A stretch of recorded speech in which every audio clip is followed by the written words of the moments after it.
not going to be light. It's going to be a very direct conversation. Um, there are many times in track and field where myself as a coach, where I kind of have to get into these athletes to wake them up. And this conversation is for those athletes who feel like you need a wake up.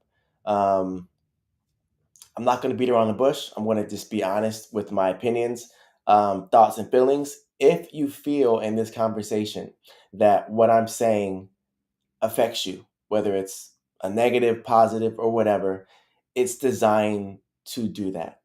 It's designed to wake up certain emotions. It's designed to wake up certain feelings and thoughts.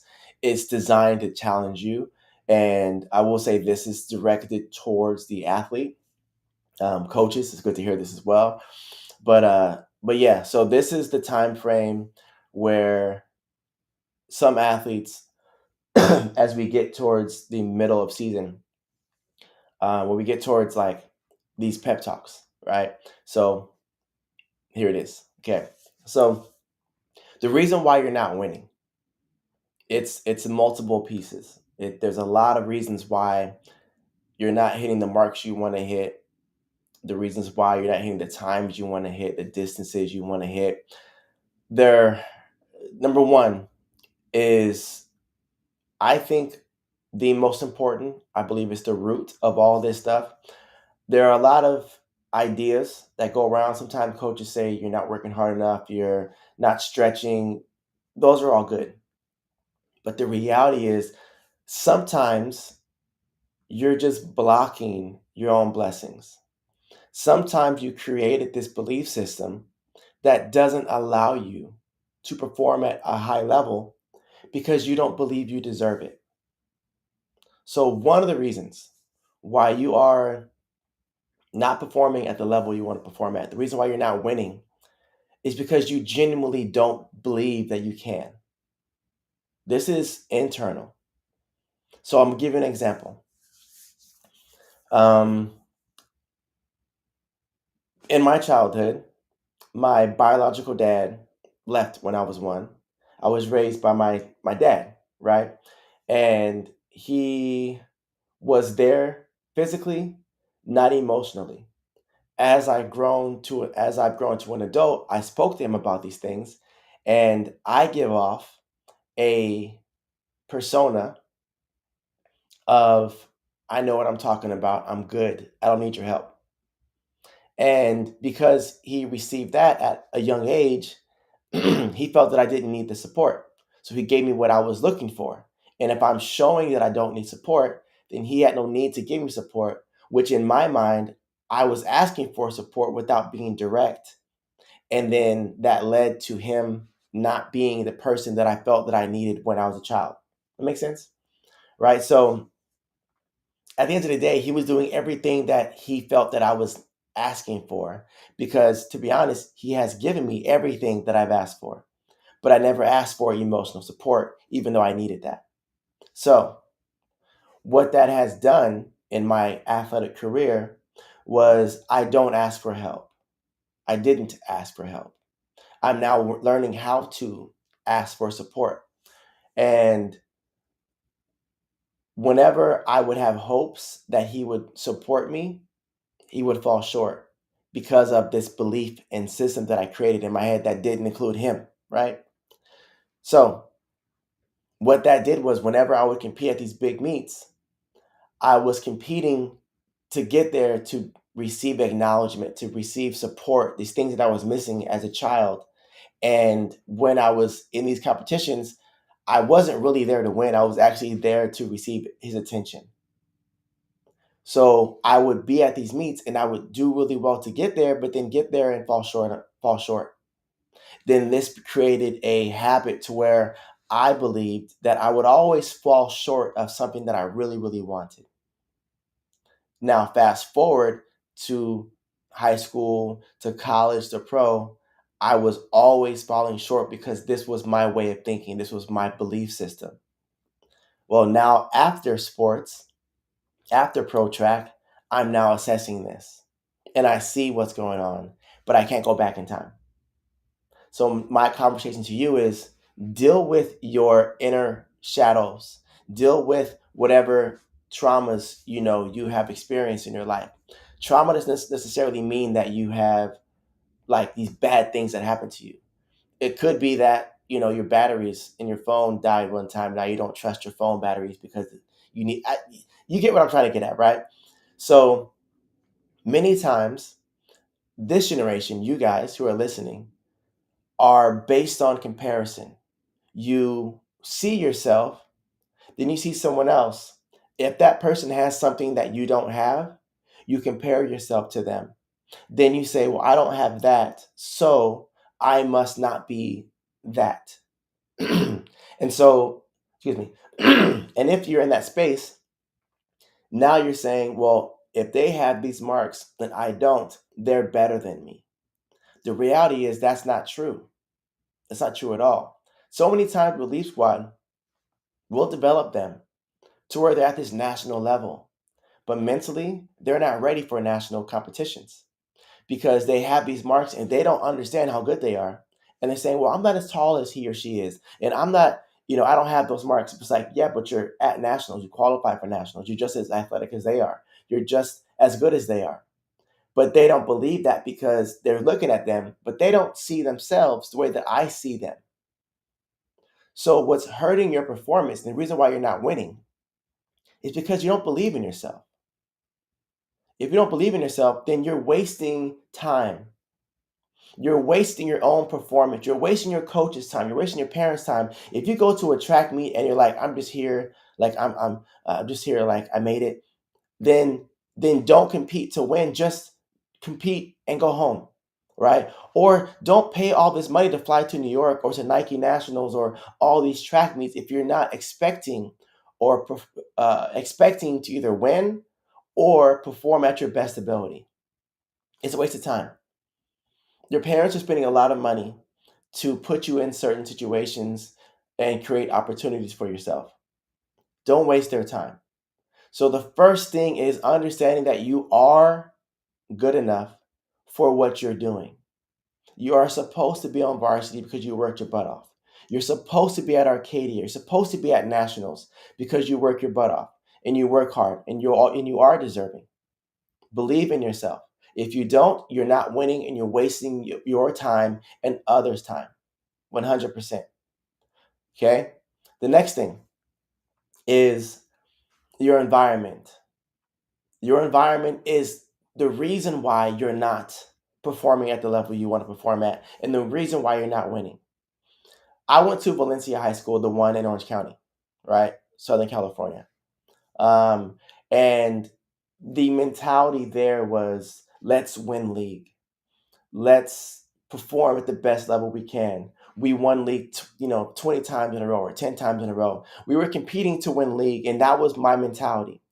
Then when I got to CIF, 90% of the team didn't make CIF. CIF, for those who are out of state, is like our playoffs, right? And so it was just myself. And I was looking at them and I'm like, they're playing soccer with the soccer girls and they're running around playing tag and they're like, they're relaxing. They got their feet up. They're just finishing the last month of track and field as a class and then going off and going and playing. Meanwhile, I'm sitting there like, I'm still working out. It's just me, So I would do that for a week. I would go to CI prelims. I'd perform poorly and I go home, right? The next year, I was like, I'm actually pretty good at this. I can get further through the rounds. So I spent 2 weeks and I'm like, 2 weeks is a long time. And I'm watching my friends play soccer and all this stuff. I'm like, I want to play. So then mentally, what I did was I found ways to lose. So I then could go play soccer with the girls, right? And it was very fun. Like the girls' soccer, like me not being a soccer player and the girls being like super talented, it was like super fun because I was learning so much, right? But like when I look back on it, I was thinking, I didn't know what I wanted. I was just looking around at what looks fun and doing that. If I would have had other athletes that were like, no, I'm here for track, I'm trying to make it to state, I would have been in that same boat and I would have made state every single time, right? So the environment that you're in really dictates the way that you think. It should not, but it does. You are the one that can change your environment, and you should change your environment to fit wherever you're going. If you're the only person going to state, if you're the only person that's going to Arcadia, you need to be the person that sets this community, that sets this trend that says, hey, I need 5 people that are going to work hard with me. If you did make Arcadia and I did, I need you to train with me so that when we're training, you're going to work hard like me. So next year, I have someone with me at Arcadia. Or if you're a senior, I need someone with me now so I can prepare myself for state because you guys aren't on pace to make state if you're not going to Arcadia, right? I was in this community where like going to Division 1 college wasn't a thing, and I bought into that, and I didn't go to Division 1 college out of high school. I barely made it to a junior college. So it's very important that you got to surround yourself with an environment that is going to push you to the next level. If you don't have that in your space, get online, ask someone, talk to the person that's leading your section, right? Hey, what are your goals? Like, I've been watching you, I compete against you, like, you're pretty good. You guys have access to talk to people. Back in my day, I would have to physically talk to them in person and ask them for the number and get a pen and paper and write that stuff down. You guys can just send a quick DM. Make sure that your environment is conducive towards your success. You must be around winners to perform at a winning level. Make that happen. My club team, it's all winners. Everybody on our team is either the best on their team or one of the best on their team or a captain on their team and etc. Just 2 weeks ago, Jasmine Trujillo came from a program, El Medina, who's doing a great job now. The past 3 athletes, Ben Hepner, Jake Angier, Lily, forgot her last name, but basically Jake Angier and Ben Hepner, when I took them from El Medina and developed them, they went back to their high school and they were so much different than the culture that was there that they were team captains, they were CI champions, and they also were the athletes of the year for the whole school. This shows that they changed the culture there. Last year, Lily went to Point Loma University. She was one of the top sprinters on the team. She changed the culture. Jasmine was already, as a freshman, won everything you can win as a freshman. And now I talked to her on the phone and I was just like, you're running 59. What are your plans? Like, I want to compete in college. I said, I'll create that. That's great. I said, 59 is not going to cut it. You got to run faster. I'm like, I can see you running 57 right now. And then as you get to these times, you're going to be able to drop down. Mind you, right now, she's been training with El Medina 100%. Their coaching staff is doing an amazing job. And I said, you can't run, if you're the fastest girl on the team, you can't run by yourself. Run with the guys. Ask the coach if you can run with the guys and set your pace. And I said, and you got to get out of this mentality. If you finish first in league by a second because the next fastest girl is over a minute, that's good, but it's not good enough. You got to run against 52 seconds, the girls that are running at state. Mentally run with that. So then she goes to the Irvine Invitational and she runs against one of the state's top girls who ran a 55 in her race. Jasmine ran with her and ran a 57, new personal best. Now she's getting looks from colleges, right? You've got to change your reality. You got to change your environment, okay? And the last one that I think is important is you're not winning because you're lazy. Yeah, you're just lazy. We all have laziness within us, and we expect motivation to be what fuels us. Motivation is not what fuels you. It's your accountability. It's your discipline.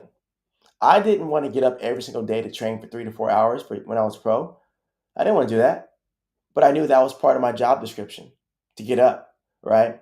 Think about this. You get up and you study all these hours for class and these tests and these exams. And you're like, oh man, this sucks. Like, I got to read this book. I got to write this essay. You don't want to do any of that stuff. But your overall focus is to graduate high school. So you've been through all of this stuff and all this stress, right?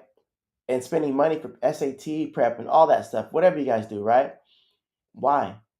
Because you're focusing on graduating college or high school. If you set a goal of, I want to be the state's best or that nation's best, you're going to go through a lot of stuff. It's normal. It's part of the description, right? If you're running reps in the last 10 meters, you shut it down. Then the next time you run and you shut it down, what are you teaching yourself? One, which is the bigger scale, if you run for a whole year doing all these workouts and you shut it down the last 10 meters. So every 10 runs, 10 meters means you've cut off 100 meters of running. Make sense? Over the whole year, you've now lost, let's just say, a month of training. So now you're a month behind where you should be because you shut it down every 10 meters, every time, right? Then from there, what are you teaching yourself? You're teaching yourself to run 90% and the last 10% shut it down. So now what does that mean through your season? That means that 90% of the season you're doing well, then the last 10% it starts to shut down. Well, what's the last 10% of the track meets? It's typically state and regionals. So you shut it down, your marks start to do the same. You're teaching yourself how to shut it down. You should be running till your feet pass the line. Every rep should be the exact same, even if you're doing jump squats. Well, if you need to stop halfway through, stop. Take a break. So you can finish the last half with the same performance. Figure out the ways to make your performance consistent throughout the whole time, right? Make sure that you're always giving 100% of what's available. If you are like sick and you're tired, your legs are falling off, that's fine. I need 100% of what's left. If you're crawling past the finish line, great, crawl. That must be 100% of what's left, right? I don't want you crawling and you're like, well, I could run. No, if running is what you could do, then you should be doing it. So the reason why you're not winning from this whole video is because you're not choosing to do the things that help you get to where you got to get to. If you apply all these things I just said, then you're going to understand what you need to do. You're also going to understand how to win, and you're going to start seeing winning come from you. And when you're winning, you're going to start bringing in these groups of people that are part of winners, like college coaches. Okay? Hopefully, this was very supportive for you. If you have any questions, comment below. If you've been dealing with losing consistently or fouling is a part of the losing mentality, let me know and let's get you moving forward. All right, till next time.